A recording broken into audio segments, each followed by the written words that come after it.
Course code चल रहा है हमारा BCHCT 131। इसमें हम कर रहे हैं अभी ब्लॉक 1, ठीक है ना। तो ब्लॉक 1 का हम 3rd यूनिट स्टार्ट कर रहे हैं आज, ठीक है। तो पहली बात बताना चाहता हूँ कि यूनिट का जो नाम है क्वांटम मैकेनिकल अप्रोच ना, यूनिट का नाम तो आप सब देख रहे हो। ये यूनिट थोड़ा सा डिफ़िकल्ट रहने वाला है, चीज़ें थोड़ी ऐसा है कि इमेजिनेशन वाली चीज़ें है ही नहीं इसमें, ठीक है। इसमें आप इमेजिनेशन नहीं कर पाओगे, थोड़ा सा ये डिफ़िकल्ट यूनिट है। तो इसको हम क्या करेंगे, बिल्कुल थोड़ा थोड़ा करके लेंगे। इस यूनिट को हम बेसिकली करेंगे कि 7 to 8 लेक्चर में हम इस यूनिट को कवर करेंगे। और यूनिट का जो ड्यूरेशन रहेगा, हर एक लेक्चर का जो ड्यूरेशन रहेगा इस यूनिट में, वो अराउंड 30 मिनट से 25 मिनट यही रहने वाला है, ठीक है। ऑलमोस्ट हम बोलेंगे कि ये 25 या तो 30 मिनट के अराउंड ही रहेगा, इससे ज़्यादा हम नहीं करने की कोशिश करेंगे, ठीक है। सिंपल है चीज़ें, ज़्यादा हम कॉम्प्लेक्स नहीं करेंगे। जहाँ पे है कि ज़्यादा देखना है तो देखेंगे, नहीं तो नहीं। देखो सिंपल सा भी इंट्रोडक्शन देख लेते हैं पहले। तो हमने लास्ट यूनिट में पढ़ा, यूनिट 2 में पढ़ा, we discuss in detail about dual behaviour of radiation. हमने देखा और डुअल बिहेवियर को हमने समझने की कोशिश करी, ठीक है ना। जितना भी समझ में आया हमने हाँ देखा कि हाँ डुअल बिहेवियर क्या होता है। And matter, dual behaviour of radiation and matter, हमने इस चीज़ को देखी, ठीक है।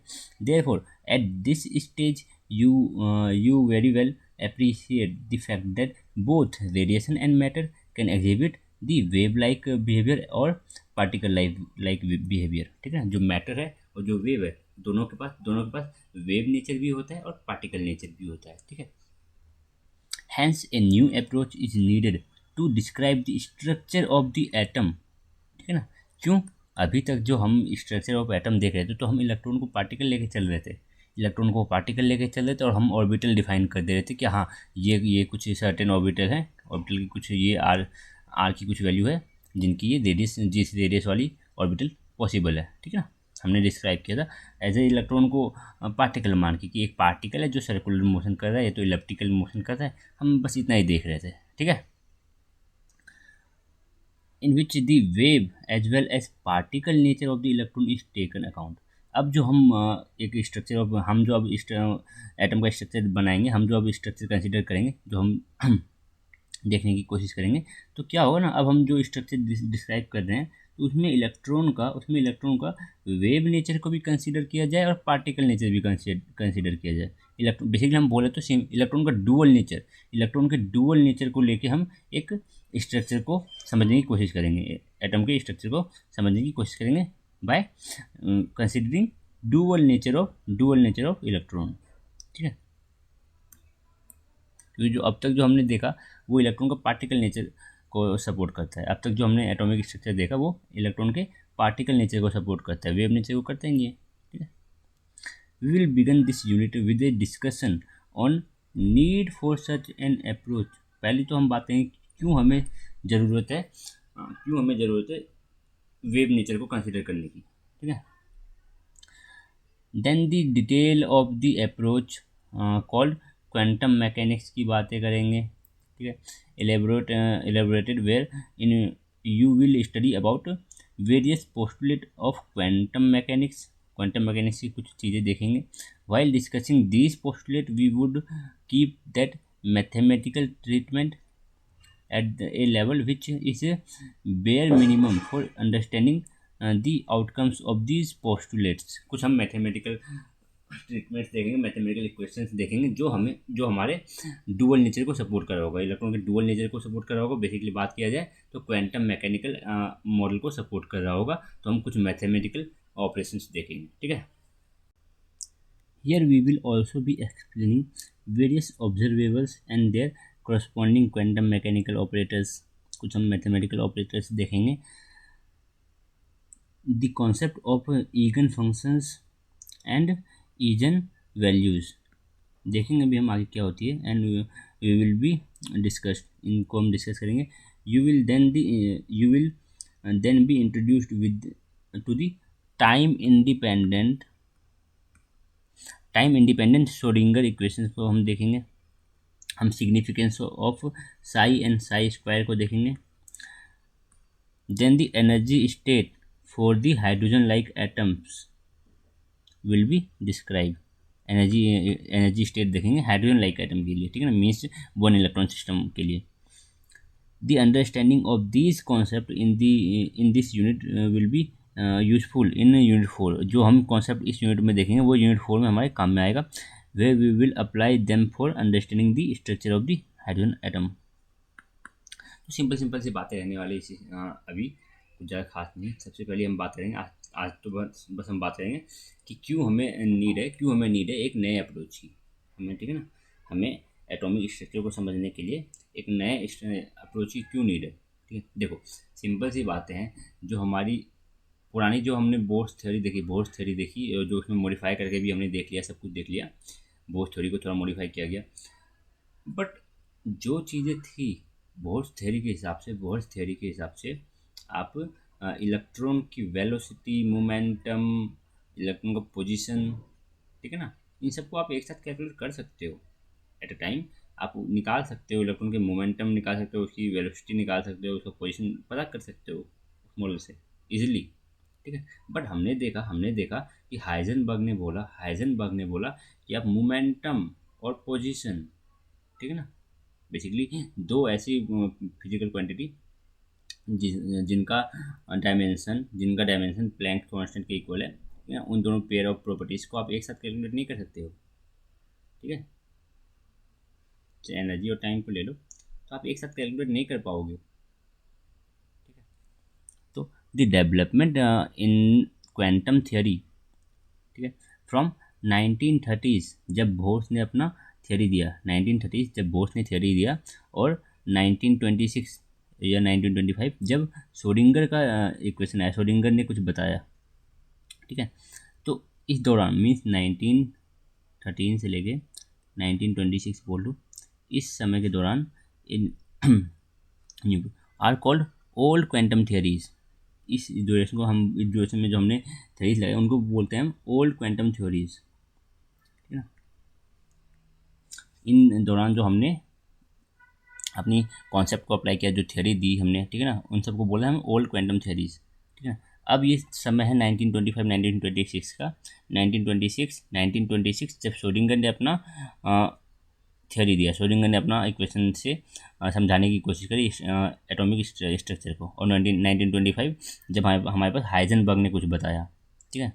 बेसिकली देखा जाए तो 1925 की जब बात चल रही है और 1926 की, ठीक है, तो हाइजेनबर्ग और श्रोडिंगर दोनों अलग अलग काम कर रहे थे, दोनों एक दूसरे से मिले हुए नहीं थे, ठीक है ना, नहीं जानते थे एक दूसरे को, दोनों अलग अलग काम कर रहे थे इंडिपेंडेंट एक दूसरे से, और दोनों ने जो मैथमेटिकल इक्वेशन दिए, ठीक है, वो एक समान आ रहे थे, ठीक। तो अब जो थियरी दी जा रही है 1925 के बाद, ठीक है, 1925 तो 1925 के बाद, तो अब उसको हम बोल रहे हैं न्यू क्वांटम थ्योरीज, ठीक है। एज डिस्कस इन यूनिट 2 हमने देखा when it was realized that electron cannot be simply described as particle, electron को सिर्फ हम पार्टिकल की तरह से ट्रीट नहीं कर सकते हैं, they can also exhibit wave like property, electron wave like property को भी शो कर सकता है, ठीक है, करता भी है, ठीक है। Then a need was felt to describe the electron in such a way that its wave nature is also taken in account, कि आप किसी को भी इग्नोर नहीं कर सकते इलेक्ट्रॉन को। अब ऐसा भी नहीं है कि आप जो न्यू थ्योरी दोगे, आप जो न्यू स्ट्रक्चर दोगे उसको वेव कंसीडर करके दोगे, नहीं, ऐसा नहीं है। आप जो न्यू थ्योरी दोगे, आप जो न्यू मॉडल निकालोगे, न्यू मॉडल जो एटॉमिक स्ट्रक्चर की समझाने की कोशिश करोगे, तो अब दोनों इलेक्ट्रॉन के दोनों बिहेवियर को शो करना चाहिए, मीन्स इलेक्ट्रॉन का पार्टिकल बिहेवियर को भी शो करे और इलेक्ट्रॉन का वेव बिहेवियर भी वो शो कर सके, ठीक। This wave particle duality is not simply limited to electron but applicable to all matter. हम जानते हैं सबके लिए होती है, सबके लिए जैसे अगर हम बात करें एक टेनिस बॉल की, तो बात करें हम एक फुटबॉल की, तो उसके पास भी वेव नेचर है, बट उसका जो वेव आता है, जो वेव का जो वेवलेंथ आती है वो बहुत कम आती है, इतनी कम आती है वो मेजरेबल भी नहीं होती है, बहुत कम आती है, ठीक है ना, ड्यू टू इट्स मास। बहुत उसका जो उसका वेवलेंथ है वो बहुत कम आता है, ठीक है, तो इसलिए हम उसको कंसिडर ही नहीं करते हैं। Hence, to give a complete description of the behavior of matter, At subatomic level, both wave and particle characteristics are to be accommodated. Means अब जो आपको डिस्क्रिप्शन देना है एटॉमिक स्ट्रक्चर का, तो आपको वेव नेचर भी कंसिडर करना पड़ेगा और आपको पार्टिकल नेचर भी कंसिडर करना पड़ेगा, ठीक है. Added to this was the problem of location of subatomic particle like electron which is behaving like a wave also, ठीक है. अब देखो लोकेशन ऑफ सब एटॉमिक पार्टिकल्स की जो आपके पास इलेक्ट्रॉन है बेसिकली. अगर हम बात करें प्रोटॉन और न्यूट्रॉन की, तो वो तो मूव ही नहीं कर रहे हैं, तो उसको क्या वेव कंसीडर करोगे, ठीक है ना. उसको तो वेव कंसीडर नहीं करेंगे अभी, ठीक है. तो छोड़ो, उसकी बात नहीं करते, हम इलेक्ट्रॉन की बात पे रहते हैं. तो इसके लोकेशन में अब दिक्कत क्या है, लोकेशन में क्या दिक्कत, अब इसको आप लोकलाइज नहीं कर पाओगे कि हाँ भी ये रहा यहाँ पे इलेक्ट्रॉन है, कि ये रहा इस जगह पे इलेक्ट्रॉन है. आप इसको लोकलाइज नहीं कर पाओगे. क्यों? क्योंकि आप वेव का लोकलाइज करोगे कि कहाँ है. Like electron which is behaving like a wave, तो उसको लोकेट करने में आपको प्रॉब्लम आएगी. कैसे लोकेट करोगे उसको कि कहाँ है इलेक्ट्रॉन, ठीक है. And according to Heisenberg uncertainty principle, its position and momentum could not exactly determine simultaneously. कि उसकी पोजीशन हम तो जानते हैं ना. अभी हाइजेनबर्ग को क्या समझाना, हाइजेनबर्ग ने तो बोल ही दिया ना कि पोजीशन और मोमेंटम आप एक समय पे कैलकुलेट नहीं कर पाओगे बिल्कुल एक्यूरेटली. जैसे कि अगर हम बोलें कि क्लासिकल थ्योरीज के हिसाब से हम बात करें, तो ओल्ड क्वांटम थ्योरी के हिसाब से बात करें, तो ये हमारे पास ऑर्बिट्स हैं, ठीक है. ये हमारे पास ऑर्बिट है, तो हम बोलते हैं हाँ भाई इलेक्ट्रॉन इधर कहीं पाई जाएगा. बट अगर हम वेव कंसिडर करें तो हम क्या बोलेंगे कि कहाँ है इलेक्ट्रॉन, ठीक है ना. कैसे उसकी लोकेशन को कैसे हम डिफाइन करेंगे, ठीक है. अभी आगे देखेंगे, हम मैथमेटिकल ऑपरेशन यूज़ करेंगे, हम उसकी लोकेशन को भी डिफाइन करने की कोशिश करेंगे. बट अभी इन जनरल आप थोड़ी सी फील लेके सोचो कि इलेक्ट्रॉन जो इलेक्ट्रॉन अगर वो वेव है, तो हम कैसे बताएंगे कि उसकी पोजीशन क्या है. Thus a new approach was needed to describe the structure of atom. क्यों? हमारे पास पहले ही हाइजेनबर्ग ने बोल दिया है कि आप उनका लोकेशन, आप उसका पोजीशन और आपका उसका momentum accurately at a time calculate नहीं कर पाओगे, ठीक है. तो लेकिन हम जो हमारी ओल्ड क्वांटम थ्योरीज है, मीन्स बोर एटॉमिक मॉडल, बाकी जो और भी मॉडल्स हैं, उनके हिसाब से तो हम कैलकुलेट कर पा रहे थे, ठीक है. The new approach to the structure of atom describing their dual behavior of electron both as particle as well as wave called quantum mechanics. ये तो वेव मैकेनिक्स बोलेंगे, ठीक है. क्वांटम मैकेनिक्स या तो वेव मैकेनिक्स बोलेंगे. कब? स्ट्रक्चर ऑफ एटम को, ऐसा स्ट्रक्चर, एटम का वो स्ट्रक्चर जो इलेक्ट्रॉन्स के दोनों बिहेवियर को शो करता हो. एटम्स का वो स्ट्रक्चर जो इलेक्ट्रॉन के दोनों बिहेवियर को शो कर रहा है, तो हम बोलेंगे वेव मैकेनिक्स या तो क्वांटम मैकेनिक्स है. It is discuss in the next section. अभी हम इसके बारे में आगे बात करेंगे. It was founded simultaneously and independently, ठीक है. एक साथ बात हुई वेव नेचर की, ठीक है ना. इलेक्ट्रॉन के वेव नेचर जो क्वांटम मैकेनिकल मॉडल है, एक साथ बात हो रही थी. किसने किया? ये किया आपके हाइजेनबर्ग ने और श्रोडिंगर ने, ठीक है. एक साथ काम कर रहे थे, मीन्स एक ही समय पे काम कर रहे थे, एक साथ नहीं काम कर रहे थे.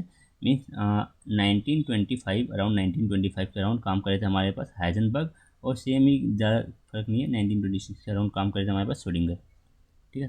Schrodinger 1926 reasoning that electron motion could be treated as wave, कि इलेक्ट्रॉन के मोशन को हम वेव की तरह ट्रीट कर सकते हैं. Developed wave mechanics and principle mathematical formula, wave mechanics को यूज़ करके और प्रिंसिपल मैथमेटिकल फॉर्मूलाज को यूज़ करके Schrodinger is a formula of Schrodinger is a partial differential equation known as Schrodinger equation. इन्होंने एक इक्वेशन दी, that is partial differential equation है एक, तो श्रोडिंगर द्वारा दिया गया, ठीक है ना. किस चीज़ के लिए ये दिया गया? हमारे पास क्वांटम मॉडल ऑफ एटम के लिए, ठीक है. श्रोडिंगर ने दिया था. हम ज़्यादा नहीं देखेंगे कैसे आई क्या आया, बस हम फॉर्मूले को सिंपल से समझ लेंगे, ठीक है ना. हम ज़्यादा डीप में नहीं जाएंगे. हम वैसे भी बायो के स्टूडेंट हैं, तो हमें मैथमेटिक्स जहाँ पे भी आती है तो हम उससे डीप में नहीं जाते हैं, बस ऊपर से देख लेते हैं हाँ क्या चीज़ें हैं. हाँ, तो पार्शियल डिफरेंशियल इक्वेशन है, श्रोडिंगर द्वारा दिया गया. इसको श्रोडिंगर इक्वेशन भी बोल सकते हो, तो पार्शियल डिफरेंशियल इक्वेशन बोलते हो, एक ही बात है. Heisenberg 1925 independently use the property, इन्होंने मैट्रिक्स को यूज़ किया, मैथमेटिक्स में कुछ होती है, मैट्रिक्स को यूज़ किया to get the same result that Schrodinger obtain from his formula. इन्होंने मैट्रिक्स मैकेनिक्स इन्होंने यूज़ किया आपके पास हाइजेनबर्ग ने मैट्रिक्स मैकेनिक्स को यूज़ किया, मैट्रिक्स मैकेनिक्स को यूज़ किया, और जो उन्होंने मैथमेटिकल ऑपरेशन फॉर्मूले दिए, जो इन्होंने मैथमेटिकल फॉर्मूले दिए और जो श्रोडिंगर ने दिए, दोनों एक समान ही आ रहे थे। ठीक है, अब श्रोडिंगर द्वारा यूज़ किया गया वेव मैकेनिक्स को, ठीक है ना, और आपके पास हाइजेनबर्ग द्वारा यूज़ किया गया मैट्रिक्स मैकेनिक्स को। श्रोडिंगर ने पार्शियल डिफरेंशियल इक्वेशन दिया एक, ठीक है, जिसको हम पॉपुलरली आजकल ये श्रोडिंगर इक्वेशन के नाम से जाना जाता है। तो हम अभी जो हम पढ़ेंगे, अब जो जिस चीज़ को हम लेके चलेंगे, हम मैट्रिक्स मैकेनिक्स को देख के नहीं चलेंगे, हम हम बोले हम हाइजेनबर्ग के हिसाब से नहीं चलेंगे, हम श्रोडिंगर के इक्वेशन को ध्यान में रख के चलेंगे। ठीक है ना, हम श्रोडिंगर इक्वेशन की बात करेंगे, जो इक्वेशन दिया गया हाइजेनबर्ग के द्वारा मैट्रिक्स मैकेनिक्स को यूज़ करके, हम उसकी बात नहीं करेंगे। हाँ, बट इतना जान लेना कि दोनों इंडिपेंडेंटली काम किए, तो दोनों का जो रिजल्ट आ रहा था वो समान आ रहा था। However, henceforth we will using Schrodinger approach, हम Schrodinger के अप्रोच को यूज़ करेंगे। We will be discuss Schrodinger equation, हम इसको भी डिस्कस, Schrodinger के इक्वेशन को भी डिस्कस करेंगे। ज़्यादा डीप में नहीं जाएंगे कि कहाँ से आई कैसे आई, बस हम अपनी इक्वेशन को समझ लेंगे कि हाँ इक्वेशन में जो चीज़ें क्या है और क्या डिस्क्राइब करती हैं वो। In this unit and also unit number 4 in the context of hydrogen atom, हम हाइड्रोजन एटम के लिए इस इक्वेशन को लगा के देखेंगे। ठीक है, but before that let us understand the general principle of quantum mechanics. Quantum mechanics की थोड़ी कुछ जो जनरल प्रिंसिपल्स हैं, हम पहले उसकी बात कर लेते हैं, बाद में हम देखेंगे कि क्या इक्वेशन दिया गया हमारे पास श्रोडिंगर के द्वारा। ठीक है, तो आज के लेक्चर को हम इतने पे ही स्टॉप करते हैं। हम अगले लेक्चर में देखेंगे कि क्या है क्वांटम मैकेनिक्स। ठीक है ना, मैं बोलूँगा आपसे, आप सारे लेक्चर को एक साथ मत देखो, थोड़ा सा इसको टाइम गैप दे के देखो, थोड़ा दिमाग में प्रोसेस होने दो चीज़ों को। धीरे धीरे इस लेक्चर को जब हम पढ़ेंगे तो समझ में आएगी, क्योंकि ये थोड़ा दिमाग घुमाने वाली चीज़ें हैं। ठीक है, तो मिलते हैं अगले लेक्चर में।